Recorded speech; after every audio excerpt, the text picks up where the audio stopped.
¿Sí ven la presentación? Sí. Sí, doctor. Muy bien. La semana pasada platicamos sobre lo que es la medicina basada en evidencia y habíamos comentado que tiene tres componentes que están en estos tres globos, que es la mejor evidencia, que es basado en los estudios de investigación, que tenemos que saber hacer buena medicina, saber hacer buenos interrogatorios, explorar a los pacientes, pero además tener, saber cuáles son las prioridades y los valores de los pacientes. Si tenemos algunas cosas, porque a lo mejor puede haber buena evidencia, pero no hay algunos de los elementos de lo que está publicado. Entonces, cuando hacemos medicina basada en evidencia, juntamos estos tres elementos.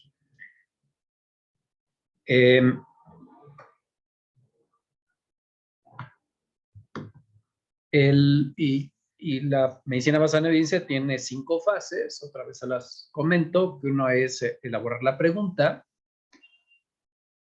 luego es ir a buscar la información, el número 3 es revisar los estudios, el 4 es tratar de, si pensamos que es apropiado aplicar la información que estamos revisando, la aplicamos,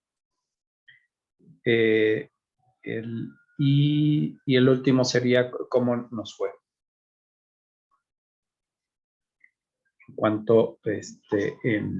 En cuanto a nuestros, una vez que aplicamos esto. Entonces, lo que se trata de esta sesión de hoy, igual como están en los documentos, va a ser el número 1 y el número 2. Entonces, eso es lo que esta sesión va a hacer para ampliar un poco más el conocimiento de esto. Entonces, en la pregunta les recuerdo que es el acrónimo PICO.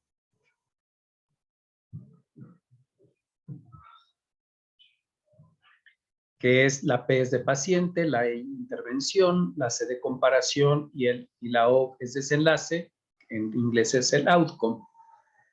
Y estas preguntas están relacionadas con lo que habitualmente hacemos en la medicina, que es el diagnóstico, el tratamiento, el pronóstico y a veces los factores de riesgo como medidas preventivas. Entonces, uno de esos documentos que les mandé es un ejercicio que ojalá, si entendieron cómo hacerlo. Es de investigación. Nos están enseñando cómo buscar artículos. Entonces, el ejercicio, son varios ejercicios que les mandé, ojalá los hayan hecho para que, para que practiquen esto, y si no, los hacemos, los hacemos y vamos viendo cómo se hace. Pero esto de las preguntas es importante. Yo les decía algunos puntos que son relevantes cuando uno elabora las preguntas. Eso es lo que vamos a revisar ahorita con un poco más de calma. Entonces, algo que yo les decía es que cuando vamos a iniciar a hacer las preguntas, no son preguntas básicas. Estas preguntas picos no son preguntas básicas. Y aquí es background, lo que significa son conocimientos previos que debemos de tener para formularlas. Entonces, necesitamos conocimientos generales de la enfermedad, del padecimiento, cómo se hace el diagnóstico, cuáles son los componentes básicos del cuadro clínico, si necesito estudios de exámenes de laboratorio o no. O sea, tenemos que tener esa información. Ya sabemos incluso qué les podemos dar y algún tipo de tratamiento tampoco es bueno, es qué dosis es, cuántos días le voy a dar. Entonces, eso no es. Estas preguntas básicas en general tienen estos dos componentes que dice quién, qué, cuándo, dónde o por qué. Y una enfermedad ahí está incluida. Entonces, ese tipo de preguntas básicas, background, entonces esas preguntas son como esta: ¿qué causa la neumonía? El reflujo vesicoureteral, ¿por qué es un factor relacionado con la infección urinaria? ¿Por qué los pacientes que tienen reflujo gastroesofágico vomitan? O sea, esas cosas que de alguna manera ustedes ya tienen ciertos conocimientos de las enfermedades. Las dosis de un medicamento. Entonces, esas preguntas básicas. Y eso es algo que no es parte de este componente PICO.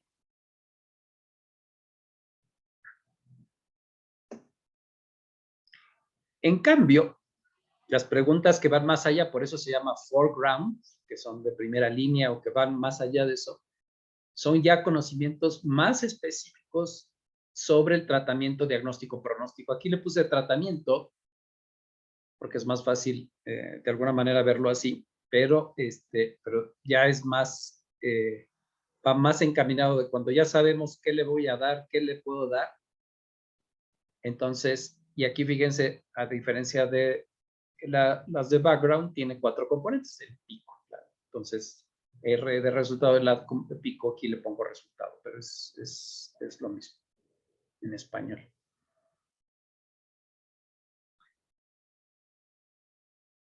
Lo que trato de mostrarles en esta gráfica es como, fíjense, en el eje de la X,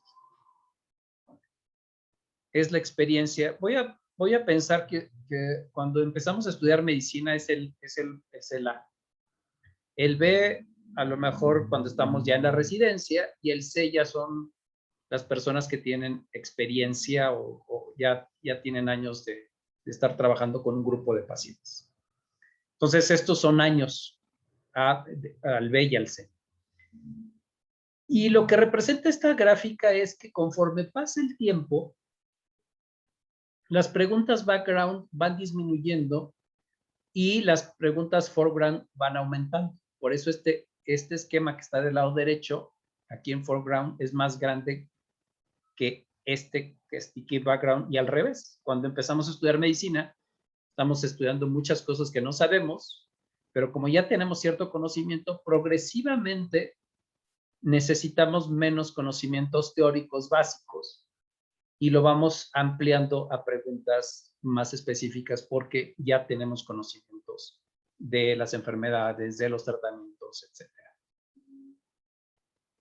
Entonces, las preguntas pico están relacionadas con esto que se llama foreground, que van más allá del conocimiento básico.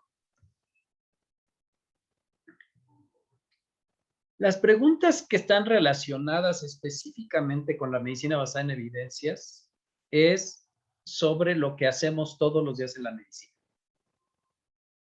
Mi pregunta es sobre tratamiento. Puede ser para curar o para prevenir. Aquí yo voy a decir, yo ya sé que una persona está enferma y qué le voy a dar, pero también pueden ser de tratamiento cuando uno le da alguna intervención a un sujeto para evitar o le recomienda algo para evitar que vaya a tener alguna enfermedad. El ejemplo clásico son las vacunas, pero también podemos decir, no, haz ejercicio para evitar que tengas obesidad. No comas esto para evitar que tengas hipercolesterolemia, por ejemplo. Entonces también son medidas preventivas o terapéuticas. Pero también podemos buscar la causa o los factores de riesgo, que tiene preguntas sobre el diagnóstico. Si la persona tiene la enfermedad, ¿cuál es la mejor prueba diagnóstica? Ya sea un dato clínico de laboratorio, estudios de radiología, que me ayuden para precisar el diagnóstico. Y una vez que ya tengo el diagnóstico de la enfermedad, saber cómo le va a ir a los sujetos. ¿Van a vivir? ¿Van a morir? ¿Se van a curar de la enfermedad? ¿O van a tener, va a ser una enfermedad que va a ser crónica? Por ejemplo, la diabetes. Hoy diagnosticamos diabetes tipo 2 en niños. Cuando yo fui joven como ustedes, la diabetes tipo 2 prácticamente decíamos que eso era de adultos y de más de 20 y tantos años. Hoy sabemos que debido a la obesidad ya tenemos adolescentes, escolares y adolescentes con diabetes tipo 2. Entonces, pues desde entonces ya son enfermos crónicos. Entonces, y estamos más preocupados ahora por estos diabéticos porque seguramente van a tener complicaciones en el riñón, en el ojo, neuropatía a edades más tempranas que lo veíamos, como lo veíamos hace años. Entonces, estas preguntas son lo que hacemos en la medicina habitualmente. Y entonces, esos son los puntos donde podemos hacerlo. Y se los pongo de esta manera para que vayan viendo que cómo vamos haciendo la precisión. Cuando estamos leyendo un tema y que no sé nada, entonces abro un libro y veo el ejemplo que estaba al principio de neumonía. ¿Qué vamos empezando leyendo? La neumonía es esto, se define de esta forma, la epidemiología es esto, los agentes etiológicos son estos, el cuadro clínico es de esta forma, las complicaciones son estas, cómo llegamos al diagnóstico y al diagnóstico de la enfermedad y sus complicaciones, cómo le va a los pacientes. Entonces, todo eso es cuando empezamos a leer el tema. Pero cuando empezamos a tener preguntas muy precisas sobre, en este grupo de pacientes, ¿será bueno darle una cosa o darle otra? Entonces ya nos hacemos una pregunta muy específica. Es decir, para neumonía, ¿valdrá darle antibióticos sí o no a un paciente que venimos de manera ambulatoria? Y si le voy a dar antibiótico, ¿cuál es el mejor antibiótico? ¿Vale la pena hacer una radiografía, una tomografía a un niño que vemos que tiene diagnóstico clínico por los exámenes, por cuando hago una buena exploración física? ¿Valdrá la pena? ¿En qué momento vale la pena hacer un estudio de radiografía? Entonces, pero son preguntas muy precisas. Cuando entre más precisamos eso, es el ejercicio de la búsqueda de la información, que es el siguiente paso, es mucho más eficiente. Este es el ejemplo que yo les puse la semana pasada de paciente con cáncer de próstata, con un hombre que tiene estas dos opciones, y lo que estamos viendo, cuál es el pronóstico relacionado con el tipo de tratamiento.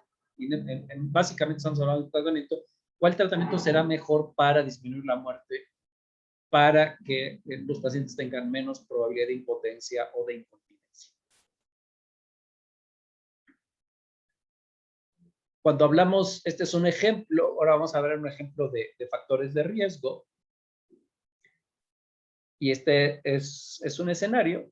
Esta persona es fumadora, se acaba de enterar que tiene 3 meses de embarazo, dejó de fumar en el momento que se le confirma que está embarazada, y por supuesto le preocupa que su bebé tenga algún daño, porque ya ha leído esta persona que fumar le puede hacer, puede tener efectos colaterales o efectos dañinos en el niño.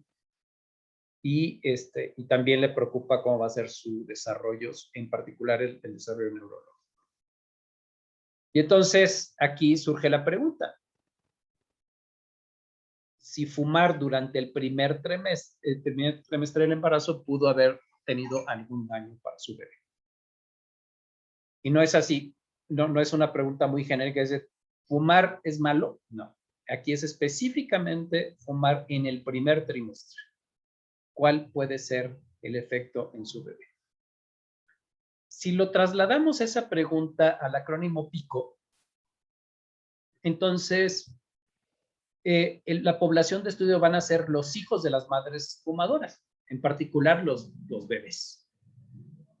La intervención sería fumar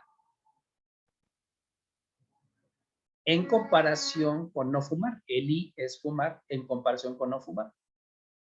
Y el resultado, si el bebé va a tener problemas en su desarrollo. Puede ser el desarrollo cognitivo. Entonces, se fijan, están aquí los 4 componentes que surgen de un escenario, que es un escenario clínico. También esto mismo lo podemos hacer como pregunta, no solo así como el acrónimo PICO, y también es correcto decir, los bebés de madres que fumaron en el los hijos de mamás que fumaron durante el primer trimestre tienen mayor riesgo de problemas de desarrollo. También lo podemos elaborar como una pregunta. Pero lo importante es que tenga los 4 componentes. Y aquí están. Los bebés de madres que fumaron en el primer trimestre y fumaron en comparación. Por eso es el riesgo en comparación a no fumar.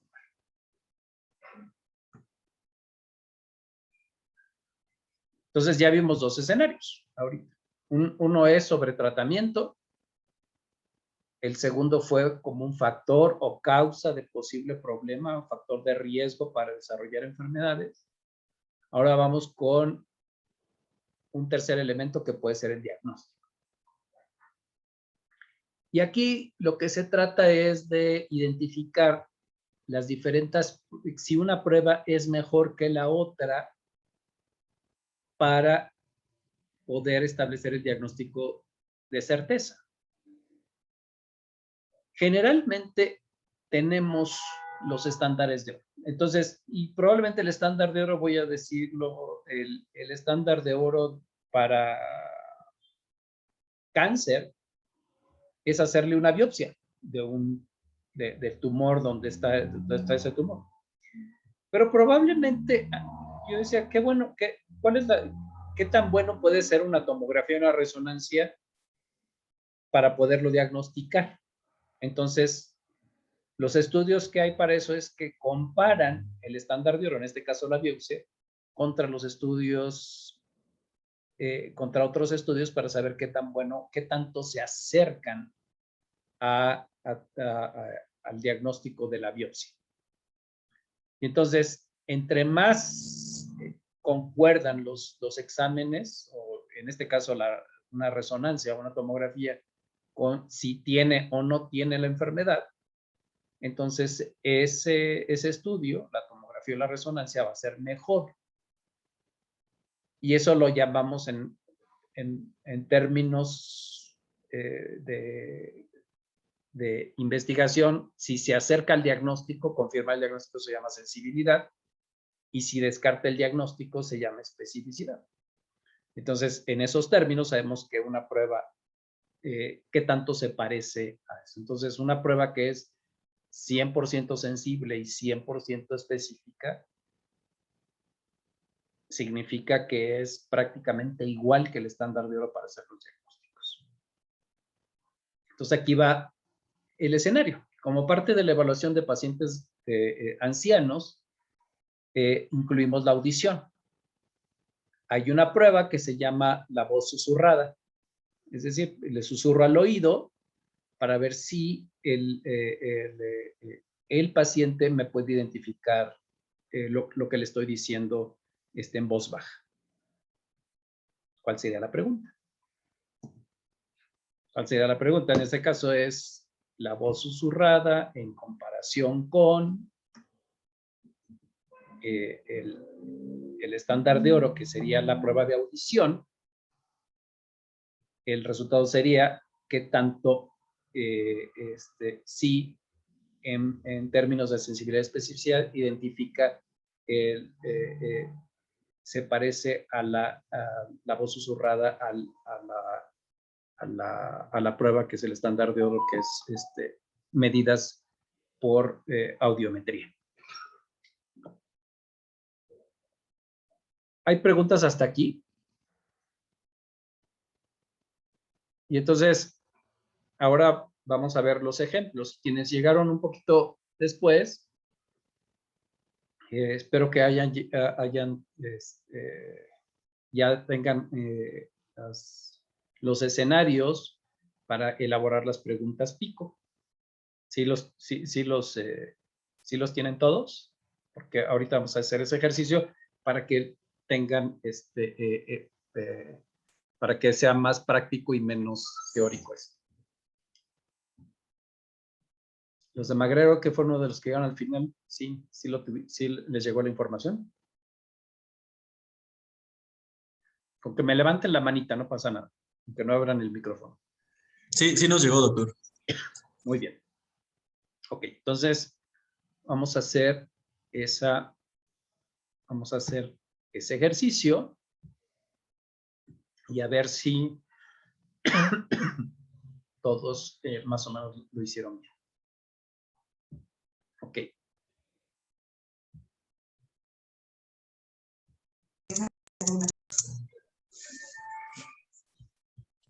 Si están viendo aquí el escenario 1, que es el que tenían en lo que les mandé. Durante un pase de visita, usted se encuentra un paciente que, además de su enfermedad de base, de manera evidente tiene obesidad. El médico tratante comenta que es necesario documentar si el paciente tiene síndrome metabólico, por lo cual le indica tomar estudios de laboratorio para el día de mañana. Un estudiante de medicina, bueno, ahorita ya no tenemos mucho de esto con la pandemia, pero seguramente ustedes seguramente les tocó rotar cuando estaban en pregrado en algún hospital y entonces ese escenario. Un estudiante de medicina que está rotando por el servicio le pregunta a usted si realmente es indispensable la toma de esos exámenes, ya que él había leído un estudio donde habían encontrado que el índice de cintura-cadera era un buen indicador de síndrome metabólico.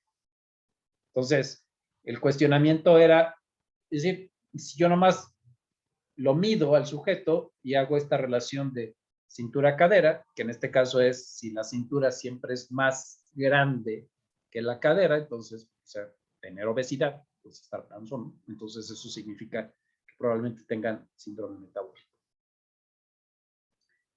Entonces, esta es una pregunta de diagnóstico. ¿Por qué? Porque el escenario dice, ¿tendrá el paciente síndrome metabólico? Entonces, el grupo de estudio, la P, los pacientes, sería obesidad de niños. El caso es de obesidad, pero podemos ponerlo en niños también. La intervención es lo que les dice el estudiante de medicina, es el índice cintura-cadera comparado contra el estándar de oro. Y el estándar de oro, aquí les pongo 3 opciones.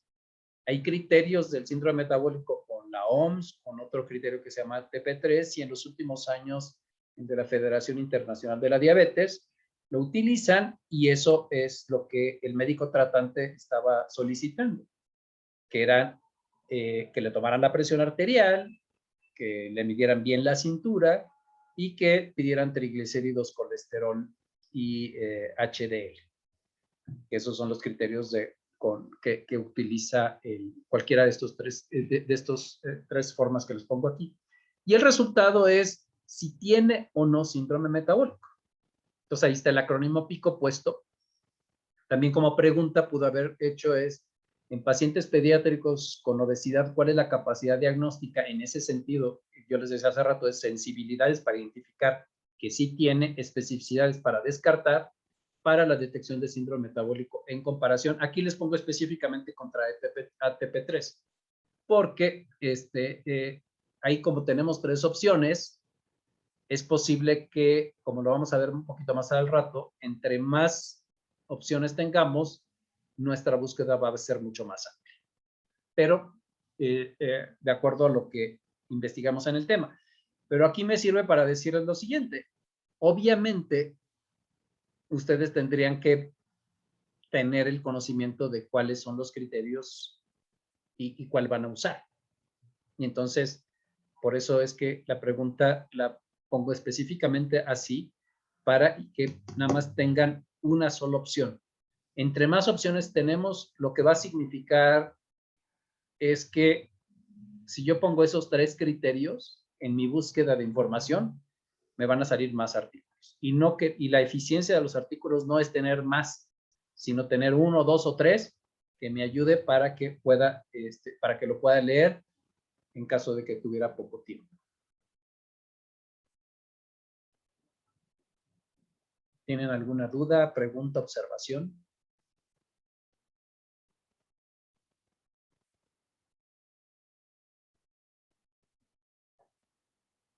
Bien, vamos al escenario 2. En su consulta, en la consulta privada, una mamá preocupada por su hijo que tiene infección de vías urinarias, le pregunta si puede ofrecer jugo de arándanos en lugar de trimetoprim como tratamiento profiláctico. Ya para este momento, obviamente, ustedes le están diciendo que requieren el tratamiento profiláctico porque para evitar que vuelva a recurrir la infección. Y seguramente ha de tener una malformación ese hijo. Y la pregunta le surge a la mamá porque una hermana, de manera reciente, que estaba embarazada, un ginecólogo le recomendó que tomara jugo de arándanos para evitar la cistitis, que es un problema relativamente común en mujeres embarazadas. Entonces, esta es una pregunta sobre tratamiento, sobre terapéutica. Y como les decía hace rato, no vamos a curar la infección urinaria. Aquí lo que queremos es evitar la recurrencia. Entonces, puede ser profiláctico. Entonces, la población de estudio es niños con infección de vías urinarias. Y aquí es el punto, es recurrente. ¿Qué tanto el jugo de arándanos es la intervención en comparación con el tratamiento habitual que pudiera ser el trimetoprim? Y la respuesta o el resultado, el outcome, sería la prevención de una nueva infección urinaria. Entonces ahí está el acrónimo PICO. Y como pregunta podríamos decir, en niños con infección urinaria recurrentes, ¿cuál es la eficacia del jugo de arándanos? Eficacia es el término que se usa para saber si algo sirve para, una intervención sirve. ¿Cuál es la eficacia del jugo de arándanos en comparación con el trimetoprim para prevenir la aparición de nuevas infecciones urinarias?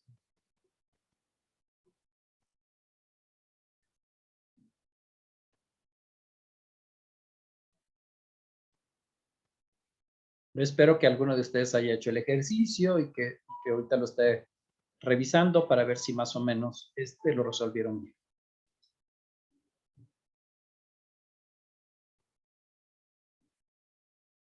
Vamos a un tercer escenario. En la rotación por el servicio de neurología, usted es testigo de la atención de un sinnúmero de niños con epilepsia. En muchos tienen crisis epilépticas de repetición, por lo que acuden con frecuencia al servicio de urgencias. En niños con crisis de difícil control, con epilepsia de difícil control, es muy común que las mamás los lleven frecuentemente al médico a urgencias porque se descontrolan por diferentes factores. Usted le pregunta al médico de base cómo evalúa el pronóstico de los pacientes para determinar cómo decide dar uno u otro tratamiento, dado que es posible que tenga recurrencia de las crisis. Entonces, este médico le pide a usted y al resto de los pacientes que estaban en ese momento ahí en el consultorio, preparar una sesión bibliográfica sobre este tema para el día de mañana. Entonces, ese es otro escenario. ¿Qué tal que un médico les dice, vamos a revisar el tema y vamos a identificar estudios, publicaciones donde establezcan cómo es el pronóstico de los pacientes con epilepsia, dado el tipo de crisis convulsivas que tienen. Entonces, este es un estudio de pronóstico. Como está puesto ahí en el escenario, dice pronóstico. Probablemente no lo vieron con detalle en el documento. En el documento que les mandé, esta parte no está tan bien especificada. Pero para ciertas preguntas probablemente no tengamos una comparación. Este puede ser el caso, que el AP de la población o de los pacientes son niños con epilepsia, y lo que queremos es cuáles son los factores pronósticos. Y entonces ahí puede ocurrir que pueden ser factores de bueno o mal pronóstico. Y en este caso, la pregunta específica es el tratamiento. Entonces, aquí puede ser apropiado hacer una pregunta sin que tengamos la comparación.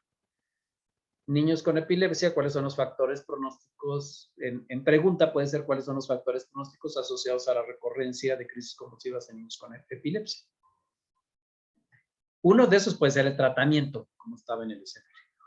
Uno puede ser el tratamiento, si yo le doy, por ejemplo, carbamazepina, o le voy a dar DFH, cambiará las cosas. Intrínsecamente esa pudiera ser la pregunta, pero para evitar el factor de tratamiento, mejor lo ponemos con pronóstico, porque el tipo de crisis, la edad de aparición, la frecuencia de la epilepsia, son factores que determinan el pronóstico de la recurrencia de las crisis. El tratamiento sí ayuda, pero no necesariamente todos se les van a quitar las crisis. Entonces, es correcto dejar a veces que sin la comparación, pero en particular es para los estudios de pronóstico. ¿Alguna pregunta?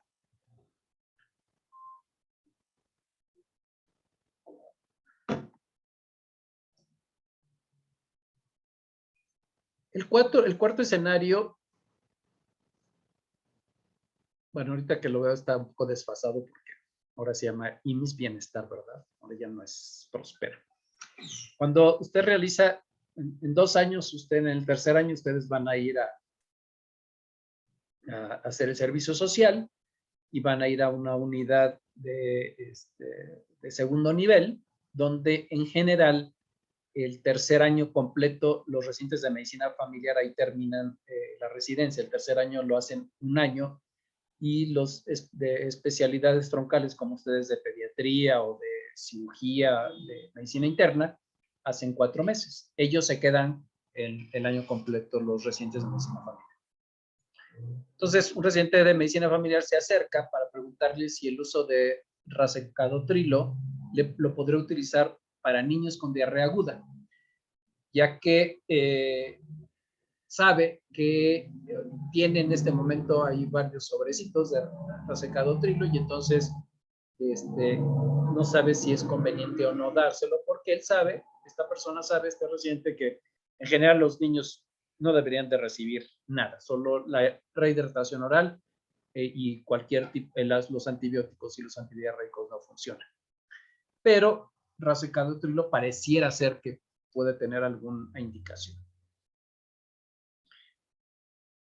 En este escenario, usted no conoce el tema, medio ha oído, pero no sabe qué. Entonces le comenta a este residente que al siguiente día le va a responder, ya que para darle la vuelta, mejor le dice, como tengo mucho trabajo, y entonces lo que van a hacer algunos de ustedes, mejor voy a ir a leer y mejor le doy la respuesta mañana. Y como no es una urgencia, entonces sí les va a dar tiempo, sí les va a dar tiempo para resolver esto. Pero cuando empieza a buscar, se da cuenta, ustedes se cuenta que hay varios ensayos clínicos. Entonces, ese es un punto que vamos a trabajar en las siguientes 2 semanas sobre esto. Entonces, ¿qué hacer cuando tengamos varios estudios? Entonces, yo les decía que una revisión sistemática sería una buena, donde se junta varios, en un estudio se juntan varios para nada más tener que leer un solo estudio. Puede ser un estudio de tratamiento. El problema es que imagínense que salgan 6, 7, 8 ensayos clínicos. Ustedes tienen poco tiempo para el siguiente día, entonces, si encontraran una revisión sistemática o un metaanálisis, entonces sería mejor leer ese estudio en lugar de los 4 o 5. Entonces, para hacer el acrónimo PICO, la población de estudios sería niños con diarrea aguda. La intervención es racecadotrilo en comparación al radioinfusión oral, que es el tratamiento habitual de lo que debemos de hacer, y el efecto terapéutico sería la disminución del número de evacuaciones. Si lo hacemos como pregunta, pudiéramos decir cuál es la eficacia del racecadotrilo en comparación con la radioinfusión oral para disminuir el número de evacuaciones en pacientes con diarrea aguda.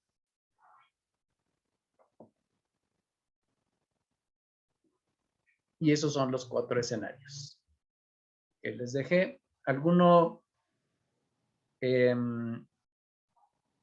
¿Alguien tiene algún comentario? ¿Hicieron el ejercicio? O para ver si tiene alguna, les puedo ayudar en alguna duda que tengan.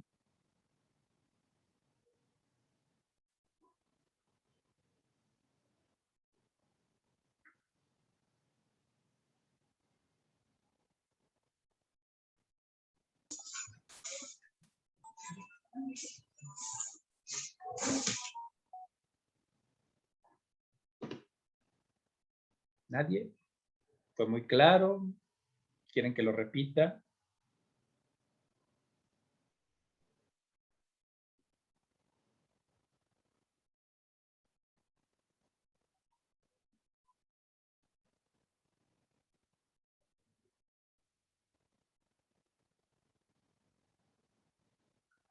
Ok, bueno.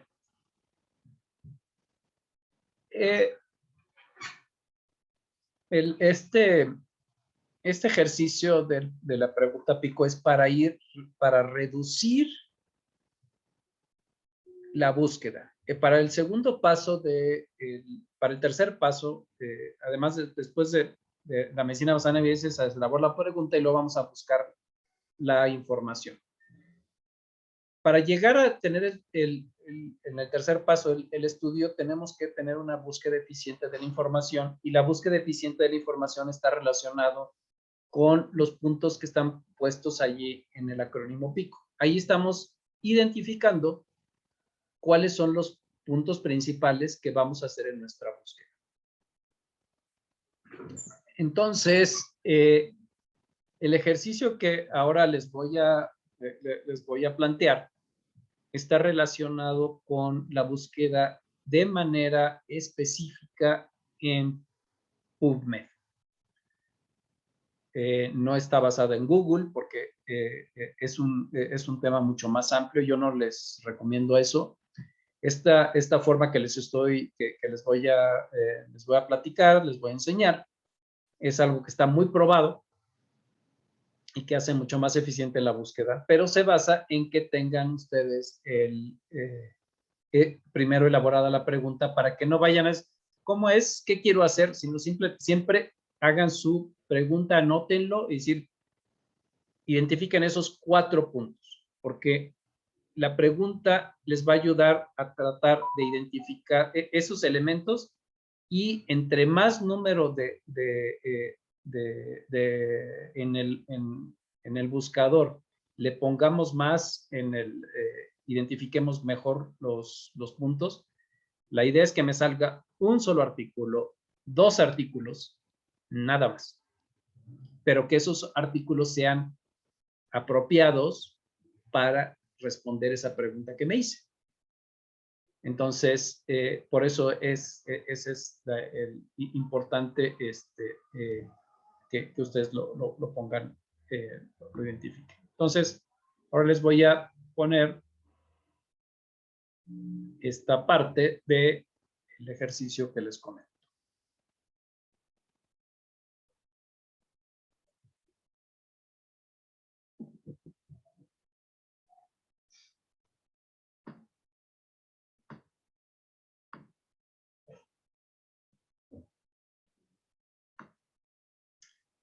Antes de ponerle la presentación, que es más rápida, nada más que quiero, porque ya la interfase de PubMed cambió hace un poco de tiempo.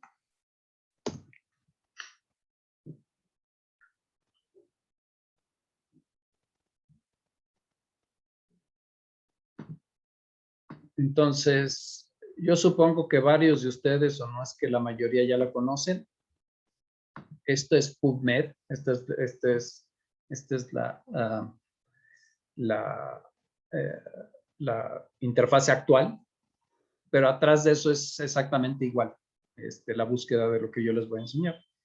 Y parte de lo que les quiero comentar es que si bajamos un poquito el cursor, vamos a ver ciertos elementos más que nos va a ayudar para nuestras búsquedas. Fíjense aquí dice leer, aquí si ponen, si ustedes pasan aquí, hay videos chiquitos de hasta 1 minuto para poder hacer cosas.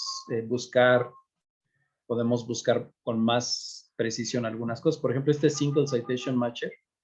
Si ustedes saben, yo me acuerdo de un artículo que salió en el 2020 de un autor brasileño que se apellidaba Martínez.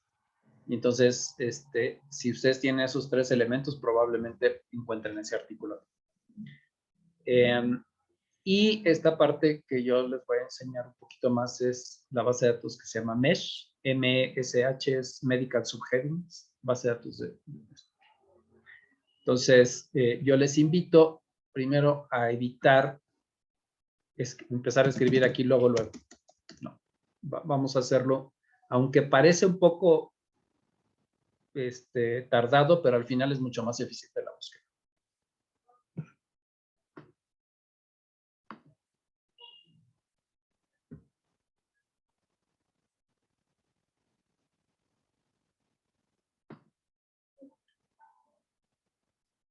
Aquí están viendo la presentación de PowerPoint.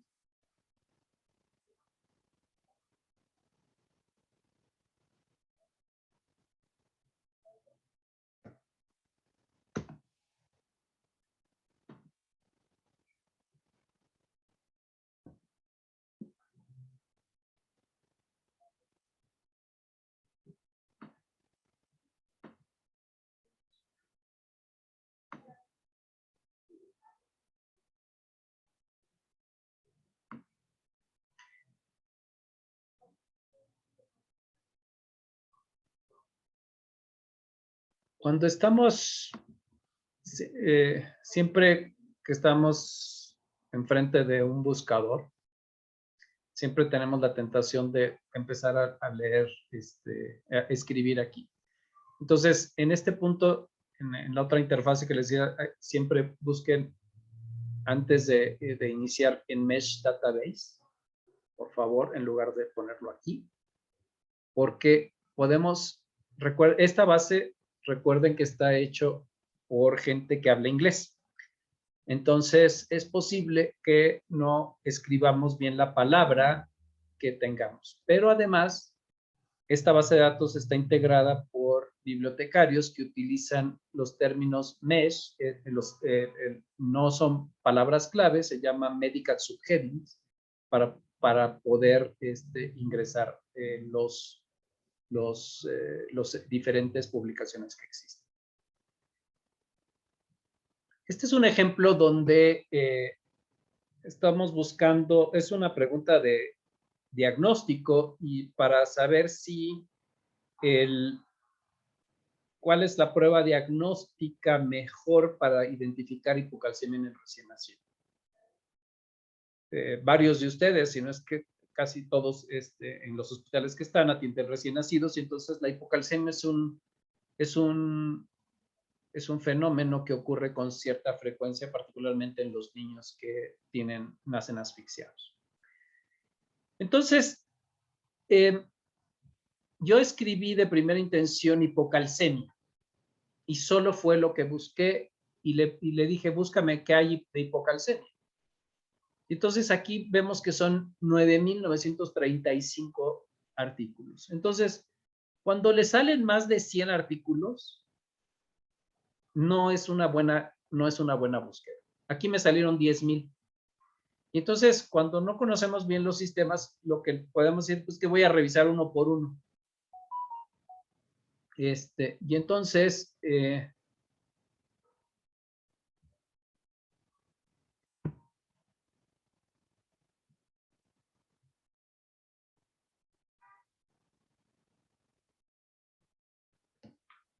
voy a empezar otra vez.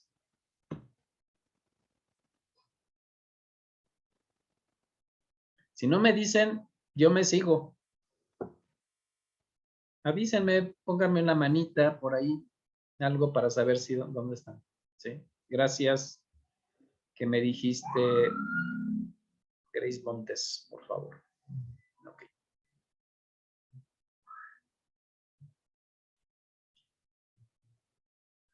El punto es en el asunto de si la presentación me seguían o no.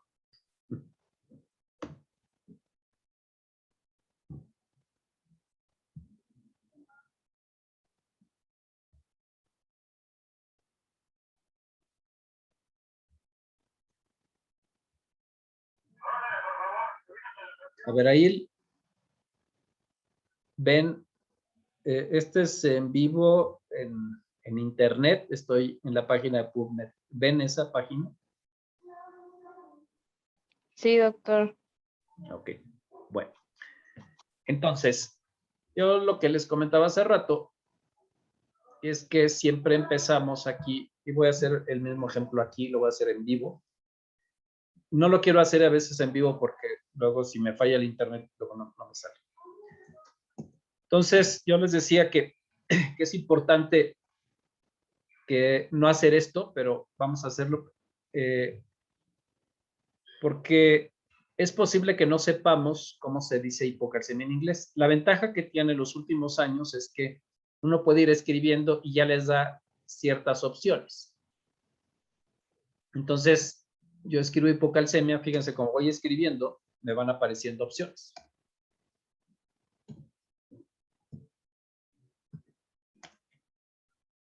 ¿Qué pasaría si yo no sé que empieza con Y y le pongo como hipocalcemia? Pues también está en español. Y entonces me da 89 resultados, pero fíjense qué es lo que salió aquí. Yo no sé si me alcanzan a ver, dice hipocalcemia. Lo que quieres decir es esto, que son 16,000 resultados. ¿Y por qué? Porque, ¿qué es lo que va a ocurrir?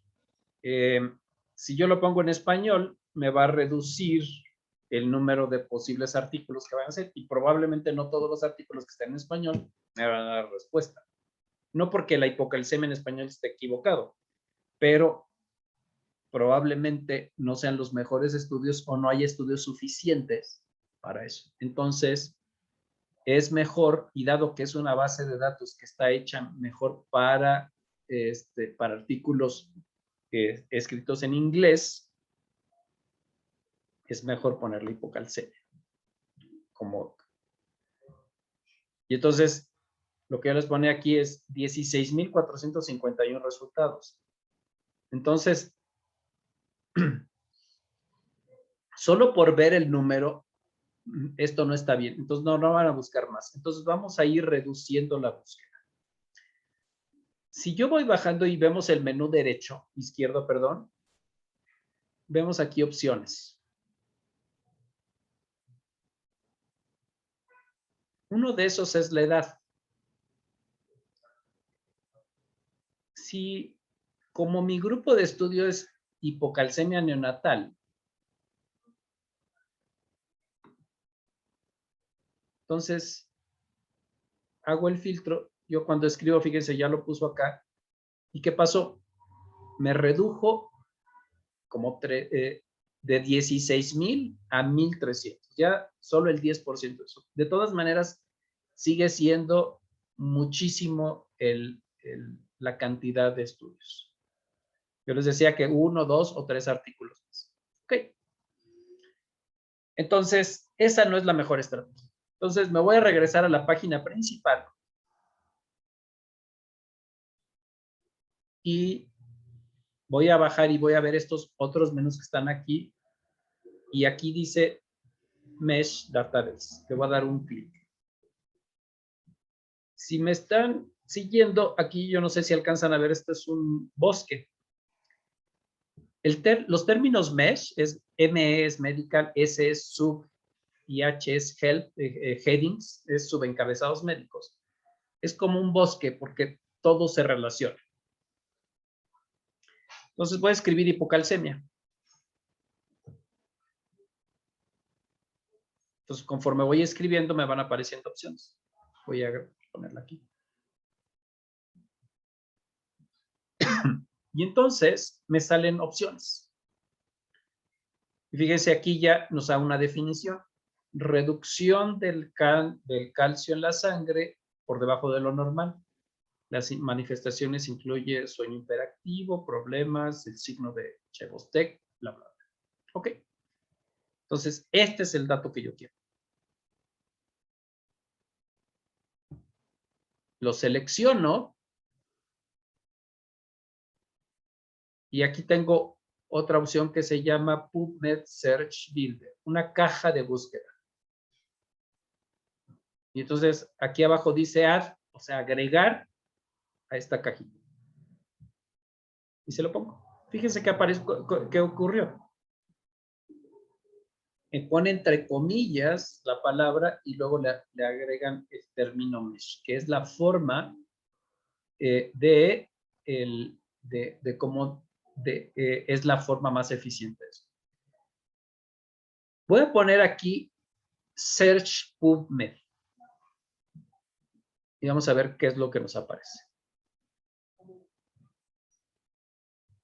Fíjense cómo cuando son términos mesh, originalmente habíamos visto 16,000. Ya con esto ya me lo ajusta a 9,000 y eso es lo que realmente yo quiero tener, que sean, este es el término que yo quiero. Y voy a volver a hacer lo mismo y lo voy a filtrar por recién nacidos. Fíjense cómo eran 1,300 y me salieron 900. Entonces, con eso me voy ajustando y así va a ser la forma más sencilla y más efectiva de ir a buscar. Pero como les he dicho hace rato, 900 son muchos, muchos, muchos. Entonces, les voy a enseñar otra técnica que es mucho más sencilla. Me voy a regresar a esto de hipocalcemia. Voy a copiarlo, este término, lo selecciono y lo copio, y me voy a regresar otra vez a la página principal. Parte de estos, en este otro menú, donde dice Find, aquí hay una cosa que dice Clinical Queries, preguntas clínicas. Le voy a dar un clic.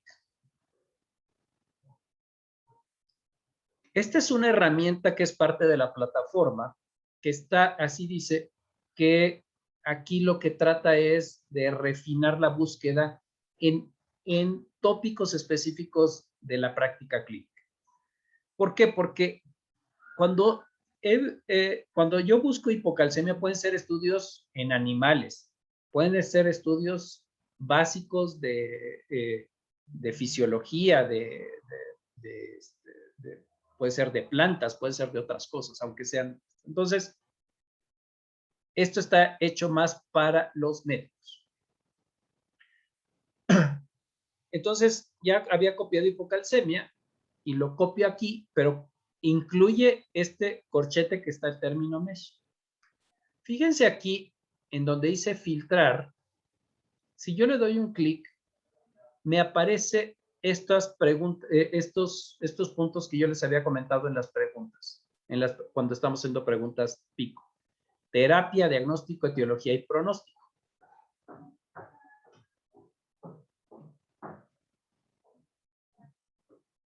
Diagnóstico también. Entonces, ¿cuál es nuestro tema? Estamos diciendo, ¿cuáles son las mejores pruebas para identificar hipocalcemia neonatal? Entonces, mi pregunta es de diagnóstico. Entonces, ya le aprieto y dice, ya lo identificó de diagnóstico.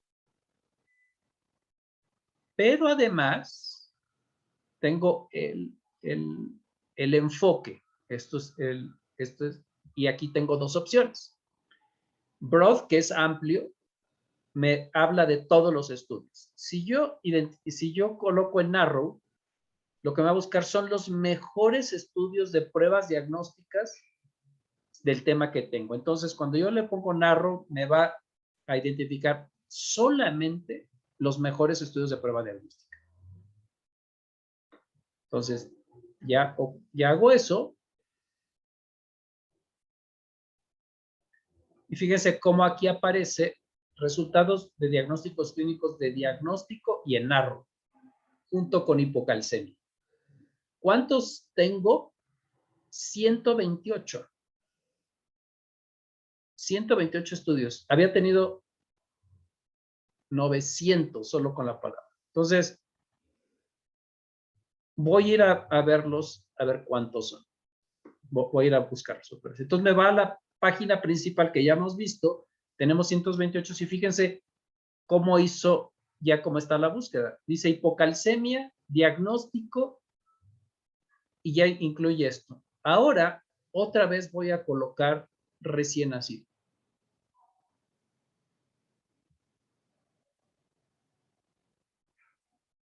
Me salieron 4 artículos.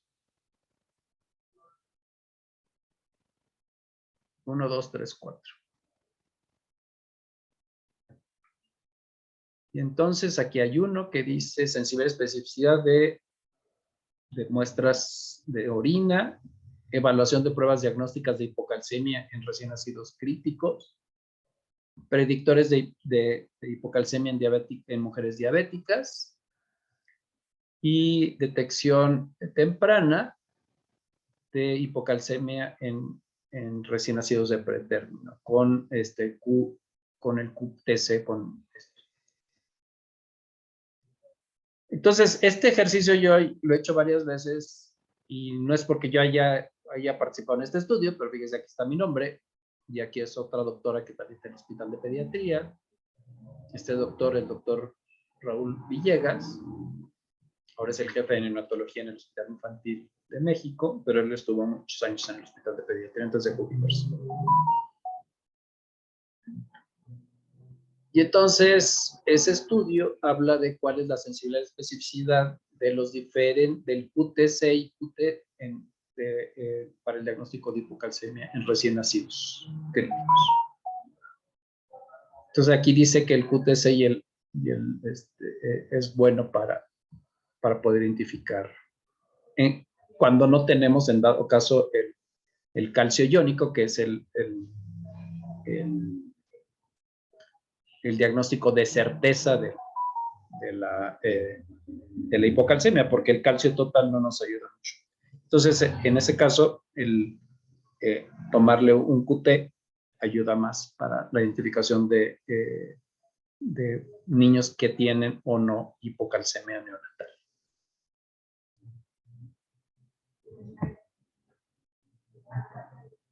¿Me siguieron?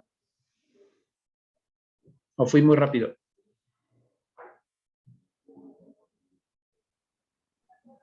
Sí, doctor. Bien. ¿Dudas?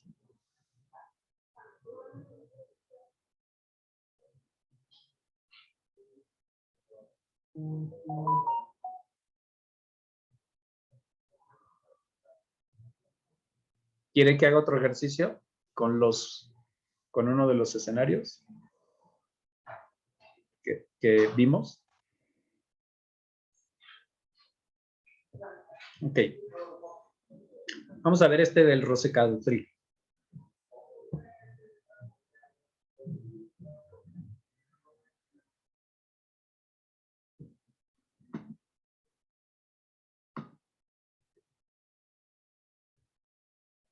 Entonces, página principal de PubMed. Entonces, no voy a escribir nada acá. Primero voy a irme a la base de datos MESH. Y aquí voy a empezar por diarrea aguda. ¿Cómo se escribe diarrea? Se escribe así. No.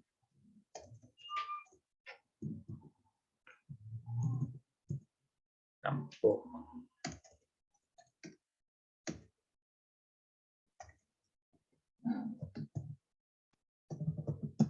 En español, no, pero fíjense. Entonces, por eso es lo que decía, aquí tenemos este, entonces ya diarrea, la H va después. Incremento de líquido de las heces que están líquidas o disminuyendo, que tienen disminución de consistencia. Entonces, ese es el término que yo lo quiero. Fíjense, aquí hay otro que diarrea infantil de recién nacidos hasta 22 años. Pues, porque la diarrea no solo es en niños chiquitos. Entonces, voy a hacer un término mucho un poco más amplio y lo voy a agregar.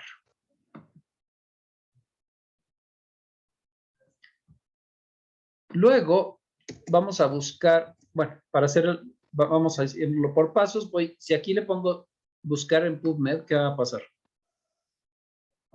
Fíjense, me salieron 54,656. Entonces, esto es demasiado. Entonces, ni siquiera, ni voy a ver si eso es mucho. Me regreso otra vez. Entonces, me regreso a mi búsqueda y otra vez, y lo paso aquí a mi. Ahora voy a poner la palabra el tratamiento. Roseca. A ver si es cierto que existe. Pues no, así no se hace.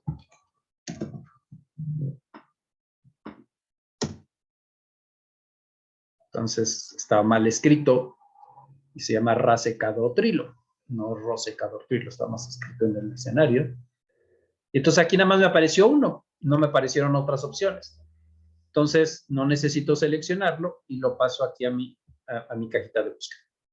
Entonces fíjense, aquí apareció diarrea y racecadotril, que aunque es un término MESH, no es un término MESH, pero sí está dentro de la forma en que los bibliotecarios lo hacen. Entonces vamos a hacer la búsqueda aquí. Search PubMed, y fíjense, me dio 53 artículos. O sea, que de empezar de, ¿cuántos fueron? 54,000, me salieron 53, y nada más en hacerle 2 o 3. Y fíjense aquí, el segundo artículo que sale, rosecadotril por diarrea aguda de niños, Cochrane Database. Ya viendo el segundo, pues ese es el que queríamos. ¿Servirá o no? Revisión sistemática, pero antes de hacer eso, quiero mostrarles que hay otros filtros. Yo les decía que hay varios ensayos clínicos. Voy a hacer este ejemplo aquí. Fíjense aquí, antes de niños, porque yo lo había podido filtrar por niños, pero voy a primero por tipo de estudio. Aquí tengo ensayos clínicos. Los ensayos clínicos son los mejores estudios para los estudios de tratamiento. Si lo filtro así, ¿cuántos me saldrían? 17 estudios que hay ensayos clínicos sobre el uso de racecadotrilo. Y entonces, eso es lo que yo les ponía en el escenario. Si me salieron ensayos clínicos, y voy a quitar, y voy a decir que todavía le voy a hacer solo en niños, otro filtro acá, un segundo filtro, y me salen 10. ¿Valdrá la pena? Si no, yo digo, son 10 artículos. ¿Y qué le voy a responder al residente de medicina familiar? Tengo que leer los 10 artículos. Y por ejemplo, si aquí ven, fíjate, hay algunos que son gratuitos. Y dice, qué bueno que está el gratuito. Entonces, la manera que yo les recomiendo, entonces, es mejor vamos a buscar revisiones sistemáticas o metaanálisis. Entonces voy a quitar este filtro y voy a poner metaanálisis.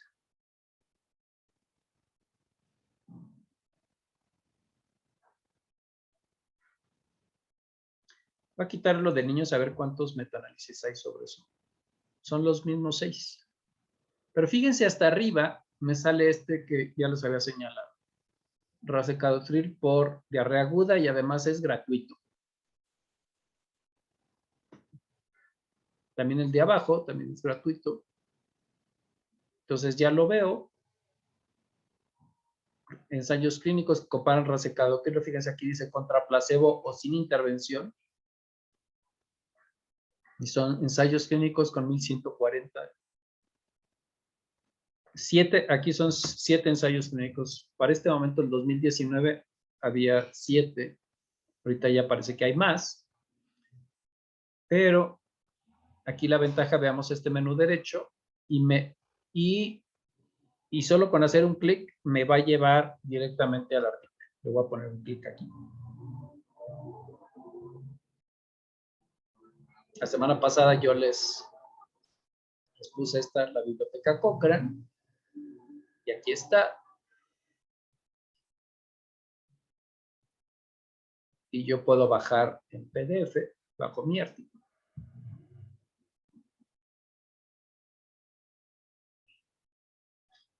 Tan. Y aquí está. Ya tengo el artículo completo.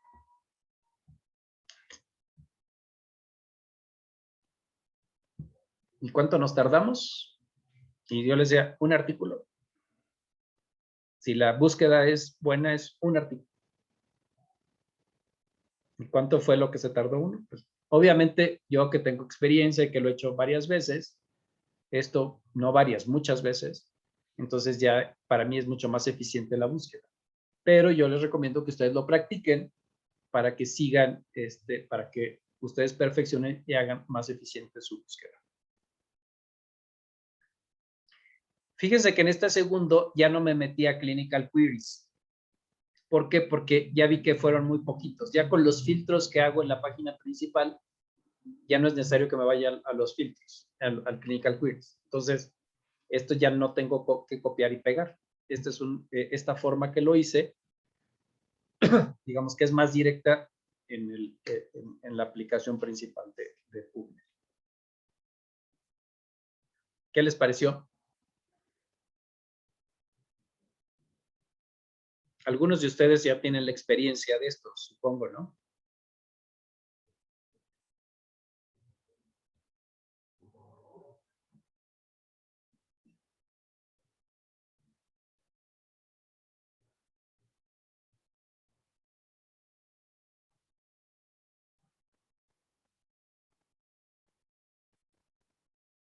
En el artículo que les mandé, que el doctor Pacheco les compartió, también más o menos habla de lo mismo, de la forma de cómo deben ustedes hacer la búsqueda. Entonces, mi recomendación es que ustedes lo practiquen siempre que puedan para que cada vez se familiaricen con el sistema y ustedes lo hagan con mucho más rapidez las cosas. Y entre más lo hagan, ustedes van a ser expertos de eso. Un último punto que quiero comentarles es que en la medicina basada en la evidencia,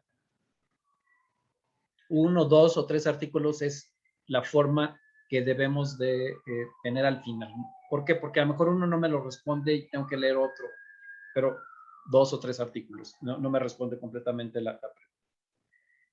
Pero esta misma forma que les estoy diciendo ahorita también les puede ayudar para sus proyectos de investigación. Pero ahí sí 1 o 2 artículos no le ayudarían. Entonces, habría que no tendremos que buscar tantos, entre más palabras le pongamos, entonces no nos va a ayudar porque va a reducir mucho la búsqueda. Entonces, sí, voy a decirlo de una manera. Si mi tema era rasecadotrilo, entonces sí vale la pena los 10 artículos que no solo la revisión sistemática. Entonces, sí tendría que revisar esos 10 artículos, al menos esos ensayos clínicos, sí tendría que buscarlos para leerlos, que esos conformara la parte de los antecedentes de mi proyecto de investigación. Entonces, sí necesitamos más artículos porque el sustento teórico de cualquier proyecto de investigación es la información ya publicada previamente, en particular de estudios publicados. Muy bien, me tardé un poco más de lo que había pensado, entonces hasta aquí lo voy a dejar porque la otra segunda parte era sobre los diseños de estudio. Entonces eso lo voy a dejar para la siguiente semana y además les voy a dar una explicación breve de, una vez teniendo el artículo, cómo lo vamos a leer y cuáles son los puntos principales de los artículos para que también ustedes aprendan a entender los artículos de investigación. También les voy a mandar una lectura para que también con anticipación le den una ojeada y más o menos que les quede mejor claro los conceptos. ¿Preguntas, dudas, aclaraciones?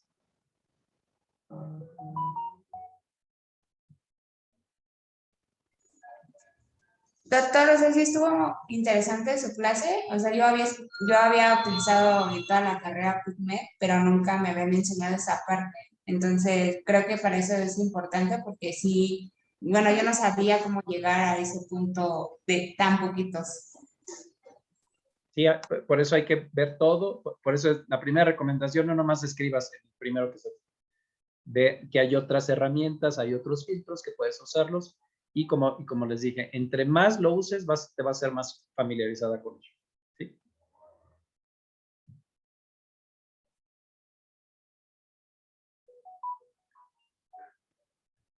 Los residentes de Cuernavaca se están incorporando ahorita.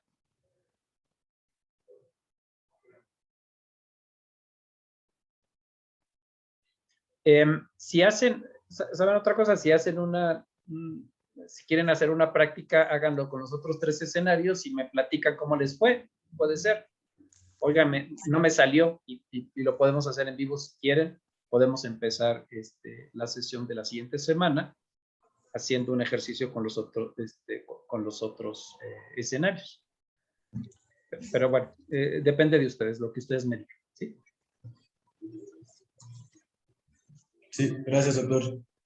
Muy bien, pues entonces sería todo y nos vemos la semana que entra. Entonces van a ser 2 temas, el de la parte de los diseños de estudio, que es el otro documento que les mandé, y otro nuevo que les voy a mandar sobre la lectura, cómo es la lectura crítica. Una vez que tenemos ya el artículo en la mano, cómo podemos hacer la lectura crítica y analizar cada artículo.